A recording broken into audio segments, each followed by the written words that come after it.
एक ब्रिज जो सिर्फ लोहे और कंक्रीट का पीस नहीं था, वो 21 लोगों की उम्मीद, उनके सपनों का रास्ता था। और अब वो पुल खुद मलबा बन चुका है। पर सबसे बड़ा सवाल ये है, ये गिरा कैसे? ओवरलोड, डिजाइन फेलर, या फिर सिस्टम की आंख बंद थी? 2 साल से वार्निंग मिल रही थी, पर किसी ने सीरियसली लिया ही नहीं। और जब सब कुछ सामने था, तब भी एक्शन जीरो था।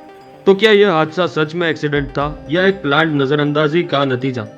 आज हम देखेंगे उन सबूतों को, उन रिपोर्ट्स को जो सिस्टम ने दबा दिए थे। यह सिर्फ एक कोलैप्स की कहानी नहीं, ये एक सिस्टम फेलर का खुलासा है। You are watching Vertigo. Let's uncover the truth. 9 जुलाई 2025, गुजरात का एक नॉर्मल सा दिन। पर दोपहर के बाद कुछ ऐसा हुआ जिसने पूरी स्टेट को हिला दिया। यह हादसा बड़ौदा डिस्ट्रिक्ट के वाघोड़िया तालुका के गंभीरा रिवर पर बना एक पुराना ब्रिज कोलैप्स होने से हुआ।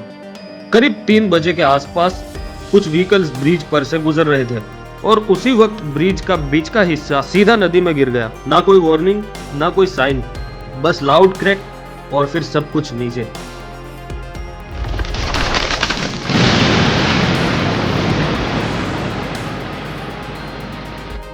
ब्रिज के नीचे बह रही थी महिसागर नदी और उसके साथ डूब गई कई जिंदगियां। शुरुआती रिपोर्ट्स के मुताबिक करीब 10 से ज्यादा व्हीकल्स पानी में गिर गए। कुछ लोग अंदर ही फंसे रह गए और रेस्क्यू टीमों ने तुरंत काम शुरू किया। मौके पर तुरंत पहुंचे थे एनडीआरएफ, स्थानीय पुलिस, फायर ब्रिगेड और लोकल विलेजर्स ने भी बचाव में मदद की। लेकिन मामला इतना आसान नहीं था। महिसागर का करंट तेज था, पानी भी गहरा और पुल के टुकड़े पानी में बिखरे हुए थे।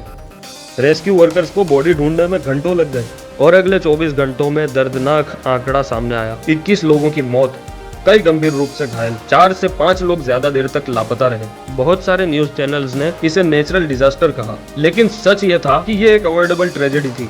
कोई भारी बारिश नहीं हुई थी उस दिन, कोई अर्थक्वेक या अनयूजुअल फ्लूड भी नहीं था। तो फिर सवाल यही था, पुल खुद ब खुद क्यों गिरा? यह पुल बड़ौदा से करीब 35 किलोमीटर दूर है और ये गाँव को कनेक्ट करता है, खासकर वाघोड़िया और डाभोई जैसे इलाकों को। मतलब ये सिर्फ एक लोकल ट्रैफिक के लिए नहीं, बल्कि डेली कमर्शियल और इमरजेंसी यूज का हिस्सा था। एक ऐसा पुल जो रोजाना सैकड़ों लोगों की जिंदगी का हिस्सा था, वो अचानक ऐसे गिर गया जैसे किसी ने उसकी जानबूझकर सुध ही ना ली हो। और यही बात इस हादसे को एक्सीडेंट नहीं, सिस्टम की गलती बना देती है। अब जरूरत है सच्चाई जानने की कि आखिर इस पुल को गिराने वाला असली कारण क्या था। जैसे सालों से किसी ने उस पुल की तरफ ध्यान ही ना दिया हो और बस ऊपर वाले के भरोसे चलता रहा ये रास्ता। अब सवाल ये है, जब कई सालों से खतरे के संकेत मिल रहे थे, तो फिर इसे टाइम रहते ठीक क्यों नहीं किया गया? जो हादसा 9 जुलाई को हुआ, उसकी शुरुआत उसी दिन नहीं हुई थी। असल में उसकी नींव कई साल पहले से ही हिल चुकी थी। फर्क सिर्फ इतना है, किसी ने उसे रोकने की कोशिश ही नहीं की। साल 2021 में गंभीरा ब्रिज को लेकर हर्षद सिंह परमार, एक लोकल पंचायत सदस्य, ने रोड्स एंड बिल्डिंग्स डिपार्टमेंट को खत लिखा था। उसमें साफ लिखा था, ब्रिज पुराना हो चुका है, कंडीशन क्रिटिकल है, हेवी व्हीकल्स पर तुरंत रोक लगानी चाहिए। मतलब खतरे की घंटी बज चुकी थी, लेकिन उसे सुनने वाला कोई नहीं था। उसी ब्रिज की एक टेक्निकल टेस्टिंग रिपोर्ट तैयार की गई। उसमें साफ शब्दों में लिखा गया, bridge is unfit for public use. लेकिन ये रिपोर्ट ना तो पब्लिक डोमेन में डाली गई और ना ही उसके बाद कोई स्ट्रिक्ट एक्शन लिया गया। यानी बात साफ थी, सच सामने था, लेकिन फाइल दबा दी गई। जो लोग रोज उस पुल से गुजरते थे वो बताते हैं कि जब कोई भारी गाड़ी ऊपर से निकलती थी तब पूरा पुल हिलता था। किसी ने वीडियोस भी बनाए, रिपोर्ट भी की, लेकिन आवाज कागजों में गुम हो गई, जैसे एक पुरानी लकड़ी की जमीन जो हर कदम पर आवाज करती है, लेकिन घर वाले सोचते हैं अभी तो चल रही है, जब तक वो जमीन किसी दिन फट ना जाए। जब मोरबी ब्रिज गिरा था और सैकड़ों लोग मारे गए थे, तब पूरे गुजरात में इंस्पेक्शन की बात चली थी। गंभीरा ब्रिज तब भी लिस्ट में था, लेकिन कोई मेजर इंस्पेक्शन या रिपेयर नहीं किया गया। मतलब एक बार फिर वार्निंग मिली और एक बार फिर अनदेखी कर दी गई। गुजरात सरकार ने 4 इंजीनियर्स को सस्पेंड कर दिया और कहा गया कि फुल इन्वेस्टिगेशन होगी, 30 दिन में रिपोर्ट आएगी। लेकिन सवाल ये है, जब खतरे के वार्निंग लेटर्स 2 साल पहले मिल चुके थे, तो इन्वेस्टिगेशन अब क्यों? जैसे ही गंभीरा ब्रिज कोलैप्स हुआ, अथॉरिटीज ने भरूच जिले में दादर रिवर को हेवी व्हीकल्स के लिए तुरंत बंद कर दिया। यानी सिस्टम को रिस्क तब ही दिखा जब तक 21 जानें नहीं चली गई। हादसे के बाद पीएमओ की तरफ से दुख जताया गया, साथ में ये कॉम्पेंसेशन जारी किया गया 2 लाख मरने वालों के परिवार को और 50,000 घायलों को। लेकिन ये सवाल आज भी जिंदा है, अगर उस रिपोर्ट पर एक्शन हो जाता तो क्या ये सब रोकना मुमकिन नहीं था? जिस पुल को देखकर लोग रोज चैन से गुजरते थे, दरअसल उसके अंदर की हड्डियां पहले से ही टूट चुकी थी, बस किसी ने सुना ही नहीं। टेक्निकल रिपोर्ट्स में साफ लिखा गया है कि पुल का जो पेडेस्ट्रियल जॉइंट था, यानी जो ग्राउंड से ऊपर स्ट्रक्चर को पकड़ कर रखता है, वहीं से उसका सबसे बड़ा हिस्सा टूट गया। मतलब ऊपर से दिखने वाला ब्रिज पुराना था, मगर नीचे से वो मर चुका था।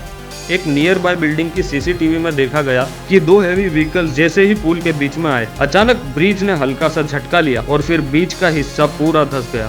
ना कोई चिल्लाहट, ना कोई वार्निंग, बस एक सेकंड में सब खत्म हो गया। ऑफिशियल रिकॉर्ड्स में दिखता है कि लास्ट मेजर रिपेयर करीब 10 साल पहले हुआ था, और वो भी सिर्फ सरफेस पैचिंग और पेंटिंग जैसे कॉस्मेटिक चीजें थी। कोई स्ट्रक्चरल रिफोर्समेंट, लोड टेस्ट या वाइब्रेशन टेस्ट नहीं किया गया। मतलब पुल के मेकअप पर खर्चा हुआ, लेकिन उसकी हड्डियों को कभी डॉक्टर ने देखा ही नहीं। नीचे की रीइंफोर्समेंट बार जंग खा चुकी थी। पानी के नीचे बेस पिलर्स थे, उन्हें साफ करने का कोई काम सालों से नहीं हुआ। पुराने कंस्ट्रक्शन मेथड्स का इस्तेमाल करके बनाए गए थे, जो आज की हैवी ट्रैफिक को संभालने लायक नहीं थे। स्ट्रक्चरल इंजीनियर्स का मानना है bridge was long overdue strengthening, एक माइनर रिट्रोफिटिंग भी होती तो ये बच सकता था। कुछ एक्सपर्ट्स का कहना है कि 20 से 25 लाख की टाइमली मेंटेनेंस इसे बचा सकती थी, लेकिन सिस्टम ने वो लाखों बचा लिए और अब करोड़ों की जिंदगियां लुटा दी।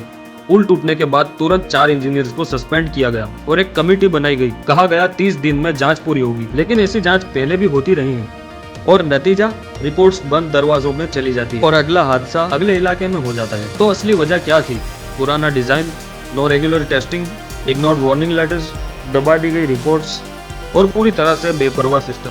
साला पौधे के बात के अंदर वजन ज्यादा हो गया था, इसलिए पुल टूट गया।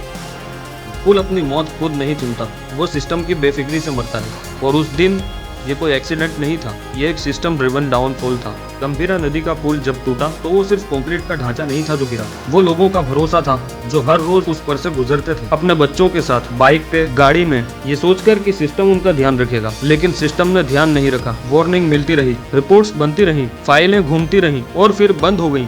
अब 21 घरों में सन्नाटा है और अफसरों के मुंह पर सिर्फ एक लाइन, जांच जारी है। हर हादसे के बाद हम थोड़ी देर शोर मचाते हैं, फिर अगले हादसे तक सब भूल जाते हैं। लेकिन इस बार सवाल उठाना जरूरी है, क्योंकि अगला पुल शायद आपके शहर में हो। अब सोचना आपको है कि हम सिर्फ कॉन्डोलेंस में रहेंगे या पूछेंगे कि जो जिम्मेदार थे वो आज भी कुर्सी पर क्यों बैठे हैं।